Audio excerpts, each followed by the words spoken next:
Oke, selamat pagi teman-teman. Selamat menikmati hari Minggu paginya ya. Ini volume pertama di channel Poso TV yang akan memberikan sebuah perspektif sudut pandang dari narasumber-narasumber yang akan nantinya memberikan inspirasi buat teman-teman juga ya. Oke, langsung aja. Di samping saya ini ada Bapak Syahid Ali. Beliau adalah pelaku wisata yang merambah juga ke dunia perkopian. Juga beliau adalah penikmat karya-karya seni berupa budaya-budaya keris ya Pak ya? Keris, lukisan, patung. Langsung aja ini Bapak Syahid Ali untuk memperkenalkan sebuah pengalaman-pengalamannya di dunia pariwisata dan kopi ya Pak ya? Oke, salam Indonesia, salam kopi. Saya hanya ingin cerita pada awalnya saya itu kan bisa dikatakan tour guide ya, ataupun pemandu wisata. Kebetulan itu sebenarnya dari kecil ya, karena kebetulan kan saya lahir di perkotaan yang bernama Prawiro Taman. Mungkin kalau sampai Google sampai searching Prawiro Taman itu pasti akan orang tahu bahwa itu kampung bule ya. Bahkan aku dari SD, SMP, saya sudah mengenal orang asing. Artinya saya sudah menjadi terbiasa, sering memandu. Bahkan pada waktu itu, katakanlah misalnya waktu SD itu saya sekitar tahun 85, 84 lah, itu saya sudah mengantarkan bule untuk misalnya dia pergi ingin lihat batik, lihat di art shop untuk lihat benda-benda antik ataupun apalah. Nah, kebetulan berinteraksi dengan sebenarnya saya kalau waktu itu hanya bahasanya ya bahasa Tarsan sedapatnya. Tapi kadang-kadang dengan bahasa yang sedapatnya dan tanpa ada grammar atau susunan kata yang bagus, itu kadang-kadang boleh lebih percaya dibanding orang yang lebih yang lebih terstruktur, lebih ngomongnya lebih pandai, lebih lihai. Itu kadang-kadang boleh malah justru nggak percaya. Jadi saya bisa ngerasakan itu ketika saya dengan bahasa yang pas-pasan itu boleh mungkin melihatnya lebih ke innernya ya, kalau lebih ke ini orang itu lebih innocent, lebih murni, apa yang dia katakan itu memang asli dan benar gitu loh. Jadi secara gestur ya. Jadi kan di Parataman itu kan dulu awalnya Parataman itu kan tempat batik ya. Waktu saya kecil itu tempat batik. Batik semua. Lalu batiknya tinggal antara Kampung Prawiro Taman dan Kampung Tirto Dipuran itu dulu batik semua. Sampai detik ini Prawiro Taman pindah menjadi perhotelan, area perhotelan atau kampung bule. Yang di Tirto Dipuran di seberang perempatan Prawiro Taman itu masih kampung batik dan art shop, toko-toko benda antik lah. Kebetulan paman saya itu punya toko antik di perempatan Prawiro Taman, perbatasan antara Prawiro Taman dan Tirto Dipuran. Dari situ kan saya pulang sekolah itu jaga di toko itu. Kebetulan paman saya kan jual patung Buddha atau karya-karya seni atau wayang golek, wayang kulit, macam-macam gitu. Saya belajar dari situ. Nanti kalau di situ yang dicari tidak ada, saya izin sama pamanku, misalnya dia nyari batik yang baru, saya carikan, saya antar ke toko batik sebelah di Tirto Dipuran. Itu biasanya saya dapat fee lah. Dapat fee, bahasa kasarnya sekarang komisi lah. Itu dari situ saya pada waktu itu saya malah justru nggak begitu interest tentang nominal uangnya ya. Cuman saya bisa berinteraksi dengan orang asing itu senang banget. Jadi bahkan saya bisa membedakan tanpa orang asing itu ngomong, saya sudah tahu, oh ini wajah-wajah orang Belanda, oh ini wajah-wajah orang Perancis. Ya, karena saya bayangkan aja kalau dari SD sampai sekarang pun saya masih berinteraksi dengan bule, jadi saya kan paham banget gitu loh. Itu lalu kan seiring waktu berjalan akhirnya saya jadi pemandu wisata. Jadi pemandu wisata. Itu berawal menggunakan bahasa apa? Berawal menggunakan bahasa Inggris lah. Inggris. Enggak, tapi Inggris dan Prancis karena kan saya sempat di 3 lembaga Indonesia Prancis. Prancis. Di belakang Novotel Jogja, LIP, lembaga Indonesia Prancis atau bahasa Prancisnya L'Alliance Française gitu loh. Nah, dari situ dulu kan orang itu kan kebanyakan cuman bahasa Inggris, kadang-kadang Belanda lah, bahasa Prancis itu kok saya seneng. Pertama mungkin karena ceweknya cantik-cantik orang Prancis kan, dari orang Prancis kan kelihatan dari bibirnya, kelihatan. Dia terkenalkan Paris yang romantis-romantis. Kan kisah-kisah romantik, makanan yang cute, makanan yang yang identik penuh dengan art itu kan ya Prancis ya Itali lah. Maka sampai ada film I'm in Love itu kan memang di sana memang benar-benar diromantisasikan ya. Tempat yang untuk sangat romantis. Singkat cerita saya kan jadi pemandu ngantarin orang asing ke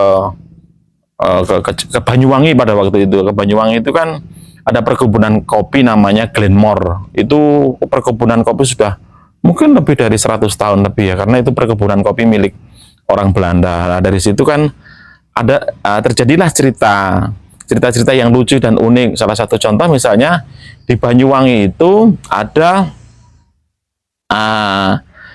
yang aku bilang tadi Glenmore perkebunan kopi itu, aku cerita tentang orang kebulenya. Nah, di sini tuh ada kopinya itu mengedukasi. Awalnya cuma mengedukasi kopi biasa tentang ini Arabica, ini Robusta, dan dulu kopi itu dibawa oleh Belanda dari zaman kolonial dulu, sejarah dari ada misalnya Belanda nanam tebu, nanam cinnamon, nanam kardamon, nanam kopi itu loh.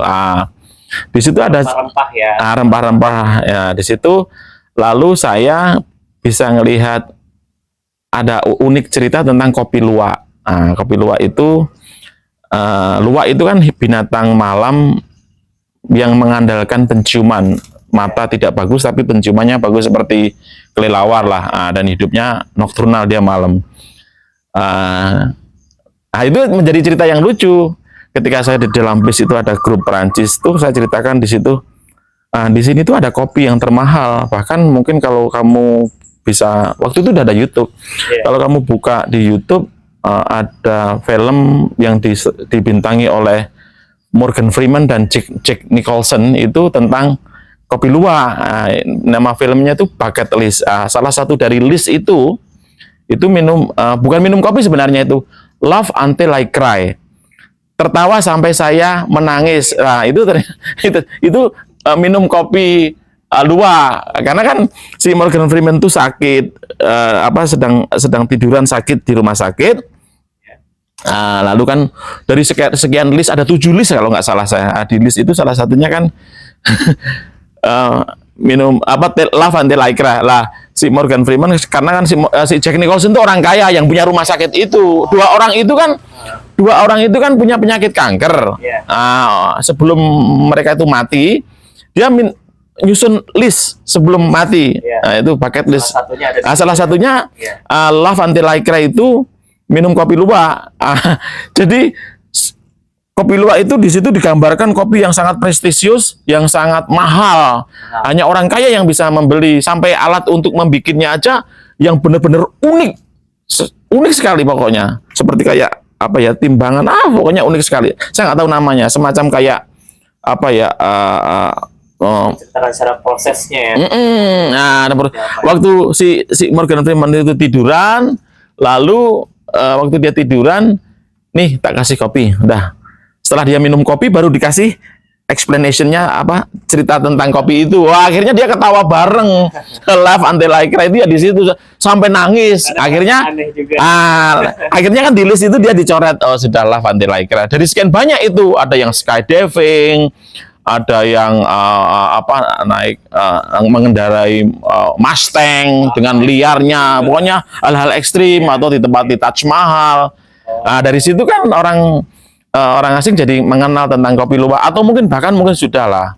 Lah kalau cerita kopi luwak sendiri kan sebenarnya dulu kan orang Belanda itu memonopoli perkebunan kopi itu, pokoknya dianggap ini milik Belanda. Wong saya tuh waktu kecil aja, ketika aku Diklaim gitu apa gimana? bukan, pokoknya semua itu punya Belanda. Jadi klaim semua punya Belanda. Sampai dulu waktu aku umur 6 tahun 7 tahun itu, kalau ngambil tebu di kebun tebu itu selalu dalam mindsetku tuh, kamu kalau ketangkap mandor nanti ditangkap, lalu kamu suruh nguras bak air yang besar, atau lalu nambahin air. Stigma itu, atau mungkin itu pernah terjadi waktu era Belanda gitu loh. Lah di kopi itu sampai mungkin ya, kalau analisa secara bodoh ya, mungkin kan gini, ini kamu jangan sampai ngambil kopi, ngambil ini ya. Sampai orang-orang pada waktu itu, orang Jawa ya, sampai ketakutan untuk ngambil kopi. Orang zaman dulu kan zaman aku kecil tuh dulu orang tuh benar-benar takut untuk mengambil sesuatu. Nah, sampai-sampai dia ngambil kotoran luwak itu yang dimakan itu, yang oleh luwak itu, lalu dia kumpulin, ternyata rasanya lebih enak gitu loh. Lebih ada proses fermentasi ya. Karena mungkin kan luwak itu kan mereka kan tidak terurai ya, cuman digest only ya. Jadi masuk di dalam perut, terjadi interaksi dengan gas, padahal gas di dalam perut luwak itu kan panas, tinggi. Lalu luwak ini kan hewan yang greedy. Jadi kadang-kadang dia makan hari ini itu untuk prepare. Misalnya malam ini ya, kayaknya nokturnal. Dia makan hari ini untuk prepare besok pagi harus tidur. Dia kan hewan malam. Bukan berhibernasi gitu. Jadi berfermentasi tuh akhirnya. Karena kan dia untuk feel full di dalam perut itu dia harus makan sebanyak mungkin. Karena kan paginya harus tidur dia. Menjelang sore atau menjelang gelap dia baru keluarkan feses itu. Lalu kan sama orang penduduk dikumpulin jadiin satu, ternyata dan bukan berarti kita minum kotoran luwak loh itu, karena kan di dalam kopi luwak itu, di dalam fesesnya luwak itu kan masih ada dua kulit kasar, kulit tanduk, dan kulit ari, kulit halus. Jadi si kotoran luwak itu hanya di luar saja, tidak pernah menyentuh di dalam, Jadi ada lapisan-lapisan tertentu ya? Ada masih dua lapisan, dan dia hanya memakan daging buahnya saja. Nah dari situ kan jadi lucu ceritanya, jadi orang terkesan menjijikan tapi jadi betul. Dari situ kan akhirnya kan saya bisa mengambil kesimpulan, ini bisa jadi duit juga, karena kan orang asing, apalagi orang Perancis kan lebih orangnya kan makan, orang Perancis kan lebih suka yang aneh-aneh ya, misalnya makan belalang, inseks, atau bekicot. Dengan luwak ini menjadi cerita yang sangat unik, dan akhirnya ya udahlah, aku putuskan untuk membuat kopi. Ketika aku bawa grup, aku tawarkan gitu loh. Nah ternyata antusiasnya tinggi sekali, sampai saya itu menjadi penggagas kopi luwak pertama kali di Jogja. Jadi di dunia pariwisata pasti tahu Pak Ali kopi luwak itu. Siapa pasti tahu, itu pertama kali. Sampai ada beberapa teman yang ikut aku, akhirnya juga ikut-ikutan niru.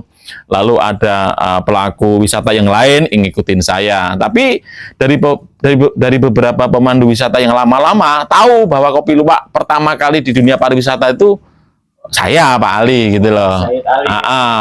Kopi luwak pertama di Jogja, Bapak Syahid Ali. Pasti tahu lah kalau pelaku wisata yang sudah umuran di atas 40, 30 lebih lah, 40 ke atas pasti tahu kopi luwak Pak Ali. Nah, dan sampai sekarang saya membranding kopi luwak seperti ini malah ini kemasannya seperti ini saya kirim ke Jepang. Sekarang jadi top Ini menjadi top penjualan nomor satu di Jepang. Nomor satu di Amazon. Nomor satu ini, nomor satu penjualan kopi. Ini yang untuk regulernya yang saya jual di Kopi Wongso yang seperti ini. Ini untuk packaging mancanegara ya? Ini hanya untuk saya pasarkan di Jepang saja. Kebetulan saya ada partner orang Jepang yang apa ya, yang dia pinter lah bikin online tentang penjualan itu. Iya, Lalu ya digital marketingnya dia bagus sekali. Kebetulan dia kayaknya bekas wartawan kontributor, nggak tahu CNN atau apa, dia pinter sekali dia bikin. Lalu saya dengan orang Jepangnya itu sering ke kota-kota di mana sering di daerah-daerah di mana ada kopi luwak diproduksi. Tapi saya tidak suka kopi luwak yang kandangan ya. Iya. Awalnya saya sempat berpikiran untuk membuat kandang, dan saya pernah. Eksploitasi hewan. Saya itu berkali-kali dapat email orang yang nggak ngerti tentang kopi luwak, kan stigmanya buruk terus. Padahal kan saya kopi luwak organik. Jadi kopi luwak yang benar-benar liar, bukan penangkaran. Kalau penangkaran saya sendiri nggak setuju, saya nggak suka itu, karena itu kasihan sekali, dia dipaksa. Dan kalau yang tangkaran ini ya, maaf mungkin bagi yang nangkar ya, saya katakan berhentilah, karena gini, karena luwak itu dia kan misalnya dia dikasih makan ya, kita kasih makan buah kopi cherry ya, itu kan dia berdasarkan insting. Ketika katakanlah jam 7 pagi sampai ngasih makan dengan tas kresek ya, tas plastik kresek itu, nanti dengar suara tas kresek-kresek, dia buru-buru ngeluarin fesesnya. Lah kalau natural itu kan dia di perkebunan kopi yang begitu liar itu kan dia dia fighting each other, atau dia ini teritoriku, jadi dia bagaimana makan sebanyak mungkin dan disimpan dalam perut. Naluri kehewanan. Naluri kehewanannya lebih ada, dan tingkat fermentasi di dalam perut itu bagus sekali. Dan kopi itu bukan makanan utama, karena kan luwak itu karnivor. Dia makan apa aja. Omnivor. Omnivor, dia makan apapun. Nah, dia makan buah, dia makan daging, dia makan apapun, dia makan segala. Ya, makanya makan serangga. Makanya kadang-kadang di dalam kotoran luwak itu sering ada hewan, ada capung, ada buah lain, mungkin kadang-kadang buah apa itu yang matoa atau apa gitu. Seperti itu. Cara uji analisis Om, itu di Kopi Luwak sendiri udah ada gak sih Om? Uji klinisnya seperti apa kayak? Sudah, saya untuk bisa masuk ke Jepang kan ngerti sendiri, zaman kalau terbang di Jepang begitu masuk ke bandara, bagaimana mereka mengecek kaki kita bersih nggak, badan kita bersih nggak, dengan X-ray-nya luar biasa. Lah ini saya setiap 6 bulan sekali saya harus uji klinis di Jepang. Kalau di sini aja uji klinis yang di sini mereka nggak perhatikan, bisa dikatakan dia nggak peduli amat. Tapi yang paling pokok yang di Jepang, karena dia di lab benar. Jadi setiap 3 bulan tuh ada kandungan bakteri apa, ada jamur apa, itu susah sekali. Makanya untuk mendapatkan sertifikat penjualan food and beverage di Jepang itu bagus sekali. Makanya saya bisa masuk itu, ya syukur alhamdulillah. Suatu proses juga. Proses lama ini lama sekali ini. Bayangkan saja dari 2014 saya menjual kopi luwak ini. Kopi luwaknya. Iya. Dan saya nggak mau menjual murah itu karena memang ya nanti karena image kopi luwak itu memang harus prestis gitu loh. Kesan prestis. Jadi memang secara historikalnya itu tadi ya. Secara historikal, secara proses, dan kopi luwak itu di dalam misalnya perkebunan 1000 meter atau berapa hektar itu hanya kadang-kadang berapa bisa ditemukan kopi luwak, bisa ditemukan kotoran luwak itu. Nah, sedangkan kadang-kadang luwak ada mungkin orang kadang ada yang nembak, ada yang itu, kasihan sekali. Itulah. Seperti itu ya, merusak ekosistem. Merusak ekosistem. Jadi kalau ada orang yang mengatakan bahwa penjual kopi luwak itu jahat terhadap hewan luwak, nanti dulu saya nggak seperti itu. Saya pokoknya anti penangkaran. anti penangkaran pokoknya. Buat Saya teman-teman tidak pernah. semua yang memang memproduksi kopi luwak ya, pokoknya stop untuk eksploitasi hewan ya, seperti apa Iya, kasihan lah. mekanismenya seperti apa. Kasihan karena kan sebenarnya kopi itu bukan makanan utama kan. Dia kan juga butuh protein lain. Betul. Itu kan hanya semacam seperti candy atau snack bagi luwak itu sendiri gitu loh. Dan jadi ini ada cerita juga. Apa tuh? Cerita yang menarik itu kalau kita di hutan kadang-kadang orang kita kan takut ya tentang apa ya, hantu atau apa. Jadi kalau di hutan ternyata tiba-tiba ada wangi, aroma wangi atau apa itu, sebenarnya luwak yang luwak laki-laki itu, terutama yang luwak pandan ya, dia mengeluarkan aroma wangi. Oh, justru itu Nah, dia untuk attract, untuk apa, ngerayu apa ya, untuk menyebar betinanya. iya. Itu dari itulah wanginya tuh, kalau orang nggak ngerti dikira ada peri, hantu peri yang di hutan seperti itu. Jadi gini ya, sebenarnya rahasia alam itu luar biasa. Kalau kita mau bersahabat dengan alam, kita mau berbaik hati dengan alam sekitar kita, itu banyak sekali misteri. Makanya saya setuju sekali seperti Mbah Marijan. Itu orang-orang yang mungkin orang modern mengatakan itu orang konyol, orang yang apa ya, yang kuno. Udah menyatu dengan alam ya. Iya, makanya kan orang zaman sekarang, orang modern mengatakan bahwa orang pedalaman itu orang yang tidak maju. Orang enggak, dia lebih happy. Tak kena stigma primitif. Iya, orang happy itu bukan standarnya lalu orang yang mengenal tentang medsos, yang punya follower banyak, punya medsos yang lalu dapat apa misalnya selebgram misalnya, dia bisa mendapatkan follower lalu saking banyaknya lalu dapat apa namanya iklan itu, AdSense.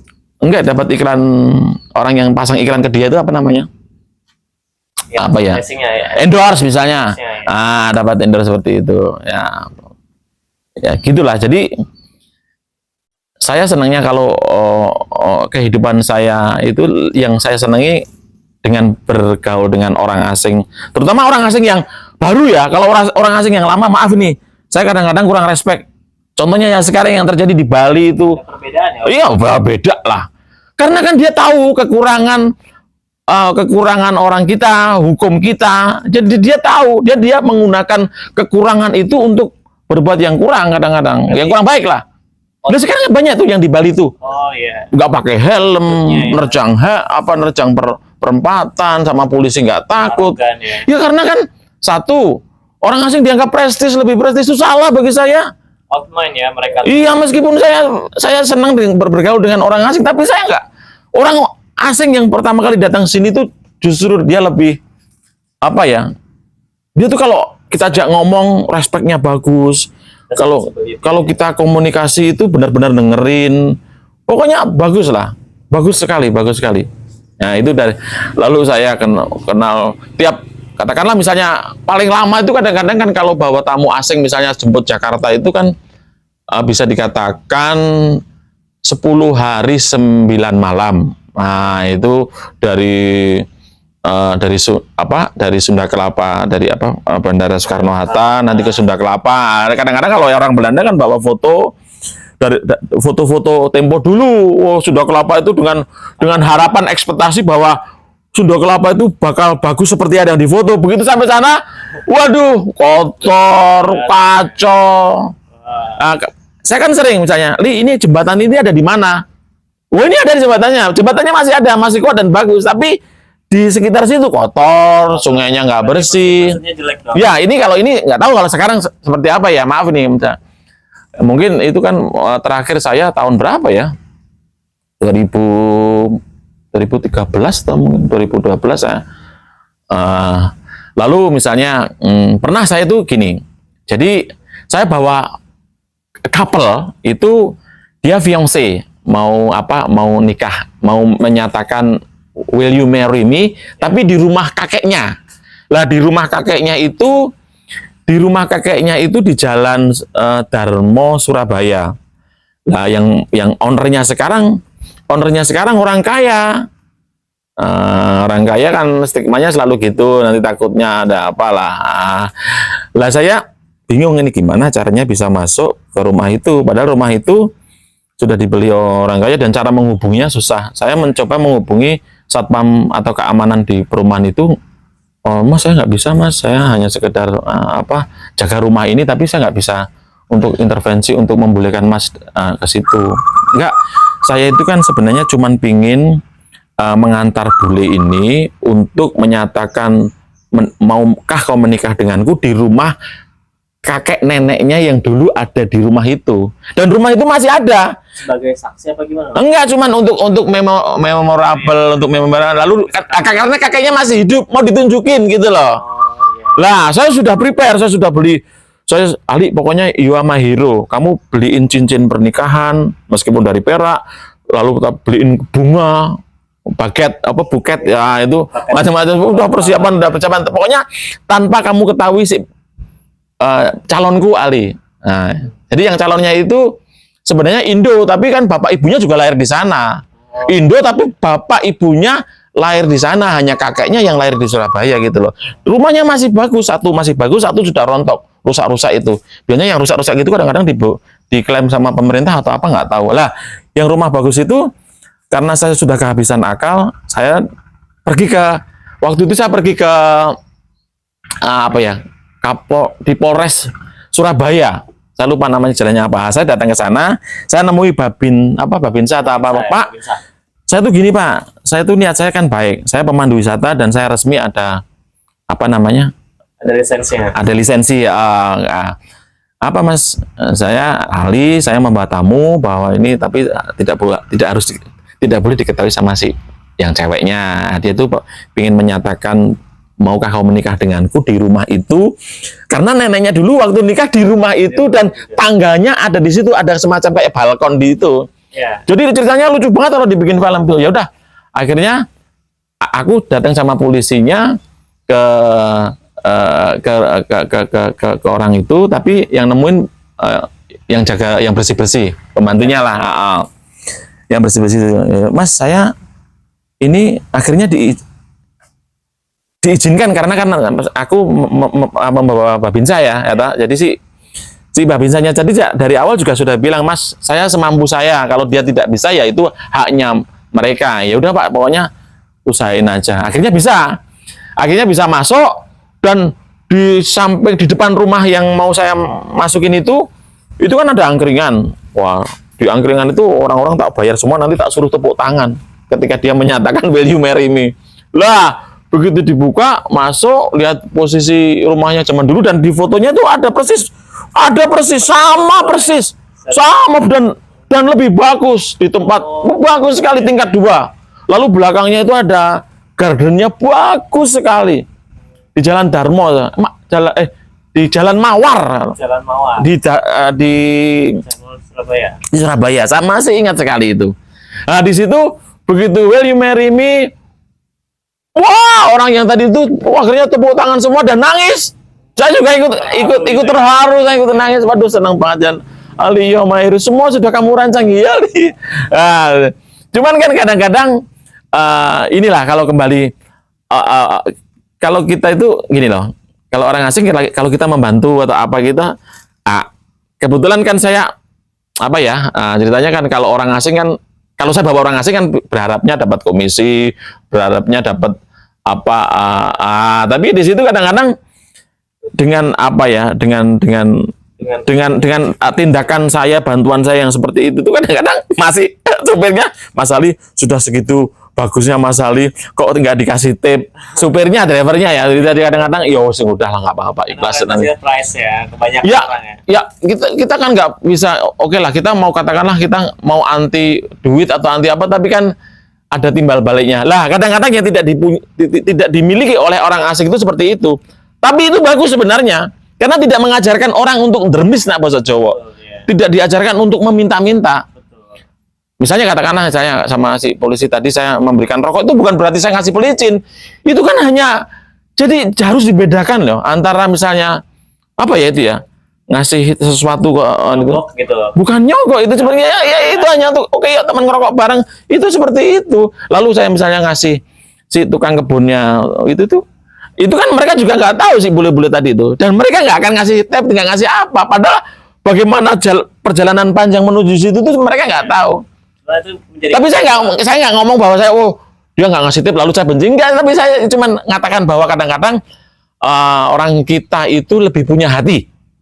Nah, hati di sini, punya hati lebih ini si Ali, si supir, si polisi itu gini itu ceritanya gini, how to get there, untuk mendapatkan sana kan penuh dengan lika-likunya itu. Lika-liku itu misalnya ke sana ke kantor polisi bolak-balik harus ada uang bensin, pakai mobil bolak-balik, lalu untuk makan nunggu, sampai saya tuh nunggu si babinsanya datang itu saya sampai lama banget. Mana babinsa yang paling bisa, maksudnya lebih bersahabat gitu. Saya bukan saya milih-milih, cuman saya kan akhirnya kan di kantin ngobrol, Pak, karena kan polisinya waktu itu nggak ada yang bisa bantu, jadi dia bilang nggak bisa Pak Ali gini. Akhirnya saya mencoba gimana, ini ada babinsa ini mungkin bisa nolong. Kebetulan dia satu jalan pas mau pulang atau apa itu pada waktu itu 2014 atau 2000. Jadi asik banget ceritanya itu. Tapi Om, secara historikal sharing berjalannya waktu merubah mindset gak sih Om ketika kita kenal sama orang luar gitu? Oh jelas, ada pasti. perbedaan culture ketika kita one step dari orang-orang di lingkungan kita yang sebelumnya gitu. Oh, itu pasti. Tapi kan kadang-kadang kalau orientasi kita hanya mencari duit atau keuntungan dari si orang asing itu, ya selamanya kita hanya karena pemandu wisata itu berharap tahun ini misalnya jelek, mudah-mudahan tahun depan lebih baik, dan terus-terusan seperti itu. Akhirnya saya udah, kalau misalnya kadang-kadang sepi, dilalai atau apa ya, tiba-tiba ada kayak kemarin misalnya COVID, ya akhirnya kan nggak bisa kerja. Akhirnya nggak bisa kerja. Lalu pernah waktu 2001 itu kan saya sudah guiding itu, ada bom Bali, nah itu kan nggak bisa kerja saya. Nah makanya waktu pas bom Bali itu saya memutuskan untuk kerja di Belanda. Saya kerja di Belanda itu awalnya sebenarnya tahun 99 saya kerja di sana di restoran Indonesia. Jadi di Belanda itu ada makanannya khas Indonesia, tapi tesnya tetap tes bule. Misalnya ada lodeh, ada lontong, ada ya makanan tradisional itu ada, tapi tesnya rempah-rempah makanan Indonesia itu jauh lebih enak gak sih di? Oh pasti, gitu. Pasti. Bahkan orang Belanda lama itu tahu banget yang lodeh enak. Makanya kalau dia beli di Belanda itu ada warung makan namanya toko. Di sana itu toko. Toko itu bukan berarti lalu toko kelonong, enggak. Toko Indonesia Afhal Sentrum. Jadi dia menjual makanan Indonesia. Biasanya yang jual orang Indonesia itu. Oh iya. Lebih laris juga ya di sana ya. Wah, laris banget. Saya kerja di sana. Wah, kerja di sana itu. Bayangkan saja toko yang begitu besar yang karyawannya cuma 2, satu lagi orang Ambon. Lalu pemiliknya kadang-kadang bantu. Jadi, kalau bikin nasi goreng itu sebesar parabola itu wajannya. Setiap hari. Tapi saya senang banget, badanku jadi bagus, jadi six pack banget. Dan itu menjadikan terbiasa disiplin juga. Iya, saya kerjakan dari jam 8 pagi pulang jam 9. Akhirnya saya setelah itu memutuskan untuk kerja menjadi tukang kebun.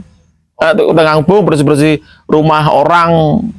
Di Belanda itu ada satu kota namanya di dekat Den Haag itu ada namanya Bloemendal, itu tempat orang kaya di sana.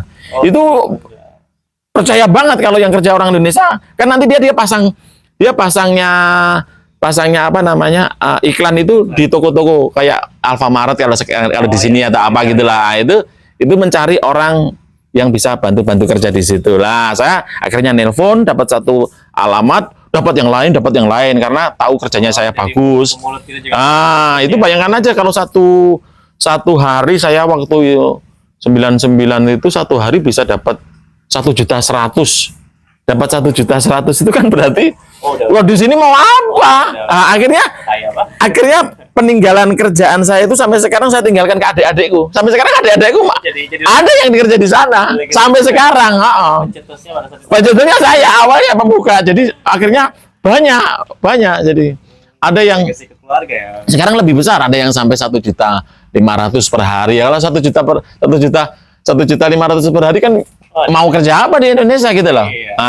Tapi kalau yang kembali sama tadi ngomong, kalau seandainya bisa merubah mindset kita kalau dengan kenal orang asing itu gini, jadi gini ya. Sebenarnya kan ada orang Jawa itu mengatakan gini loh. Kebetulan saya kan ya banyak mempelajari tentang ilmu kejawen ya. Jadi jadi kalau kita itu mempertahankan budaya Jawa. iya, jadi anehnya orang Indonesia itu, kita kembali lagi ke Belanda tadi. Kalau saya tinggal di Belanda itu, saya nggak menganggap diri saya lalu orang Belanda atau orang Indonesia. Iya, jadi orang Indonesia yang di sana itu bisa benar-benar membaur gitu loh. Kalau kembali yang tadi yang sampean bilang itu, orang bule itu kalau yang pertama kali datang ke sini tuh, selama saya tahu sampai sekarang baik kok. Mereka baik banget. Bahkan dia respect, dia sopan, atau mungkin sebelum dia pergi ke Indonesia dia sudah mempelajari tentang orang kita tidak boleh ngasih tangan kiri, tidak, misalnya katakanlah ada kau bule yang ciuman di jalan misalnya gitu. Itu kan di luar negeri biasa, itu tanda cinta, tapi kan di sini kan masih dianggap vulgar. Mungkin ada beberapa yang riset, ada beberapa yang enggak. Tapi kan sebenarnya kayak gitu tuh penerimaan otak kita aja. Ngapain orang ciuman biasa? Wong kucing ciuman di jalan biasa, bahkan anjing kawin di jalan juga biasa. Cuman sebenarnya kan hanya otak kita kalau bersih memikirkan apapun itu sebenarnya enak aja sebenarnya gitu loh. Kita udah terbiasa dengan normatif ya. Iya, tapi buat apa normatif kalau normatif itu ya akhirnya menjadi suatu seremonial yang tidak berarti. Oke, secara esensi nggak ada ya? Menurut saya enggak. Misalnya gini, ada salah satu contoh nih, maaf. Di suatu kampung itu misalnya layat. Udah sana pokoknya kamu layat. Lah kan aku nggak kenal ya, tapi anaknya kamu kenal. Ya minimal kamu setor muka lah. Lah kayak gitu-gitu kan sebenarnya ini gimana sih? Formalitas ya. Atau misalnya di desa itu ada ewoh itu misalnya apa ya? Ewoh itu kalau bahasa Jawa itu namanya pesta pernikahan. Itu kadang-kadang mereka malah mencari keuntungan dari pesta itu. Sedangkan yang namanya ngadain pesta pernikahan itu kan kita senang-senang toh, kita buang duit toh. Bukan malah mendapatkan dari keuntungan itu. Tapi kan yang sekarang terjadi seperti itu. Misalnya besok kamu nikahin anak kamu nyumbang aku katakanlah 500.000. Setelah 5 tahun kemudian aku nyumbangnya harus lebih sesuai dengan nominal uang saat ini gitu loh. Udah itu investasi ya. Ya gitu loh. Aku nggak setuju di situ. Kalau kita memang benar-benar mau ngadain pesta atau apa itu ya totalitas dong. Jangan berharap untuk kembali. Tapi yang sekarang terjadi seperti itu. Kita memberikan berita baik ya. Kalau misalnya kita di tempat layatan atau apa ya, itu ya benar-benar kita kusuk karena kita orang ini waktu hidup baik. Ya cerita kalau orang meninggal itu kan yang kita lihat kebaikannya toh. Kita nggak pernah melihat kekurangannya, ya udah gitu loh. Pandangan yang baik-baik ya. Jadi kebetulan saya kan tinggal di Jogja itu pindah-pindah sampai berapa kali ya tempatnya, mungkin lebih dari 6 kali, sampai SD saya aja 4 kali. SD 4 kali? Sampai 4 kali. Karena kebetulan kan keluarga broken home. Saya ikut bapak, adik saya ikut ini, jadi pindah SD itu sampai berarti bolos-bolos ya? Ya akhirnya jadi bolos-bolos. Makanya saya harusnya lulus SMA itu tahun 90. Jadi saya lulus SMA jadi 92 karena saya nunggak atau tidak naik kelas 1 kali, tidak sekolah 1 tahun gitu loh. Jadi 2 tahun ya, vakum lah ya. Gitu. Oke, teman-teman, untuk saat ini gitu sudut pandang cerita dari historinya Bapak Syahid Ali ya. Nanti masih banyak misalnya tentang seni, keris, lukisan. Seperti apa. Dan juga ini memperkenalkan kalau Kopi Wongso tuh setenang ini juga ya tempatnya. Pokoknya enak tempatnya, pinggir sawah. Di sini ya. Seperti Canggu di Jogja, seperti Bali lah, seperti Canggu lah. Cuma dalam versi sawah ya. Iya benar. Oke. Oke, terima kasih Bapak Syed Ali. Oke. Terima kasih. Salam sehat, salam waras, salam kopi Indonesia. Oke. Oke teman-teman, selamat menikmati hari Minggu paginya. Semoga di channel aku di volume pertama ini mengedukasi teman-teman dan membagi inspirasi dari Bapak Ali.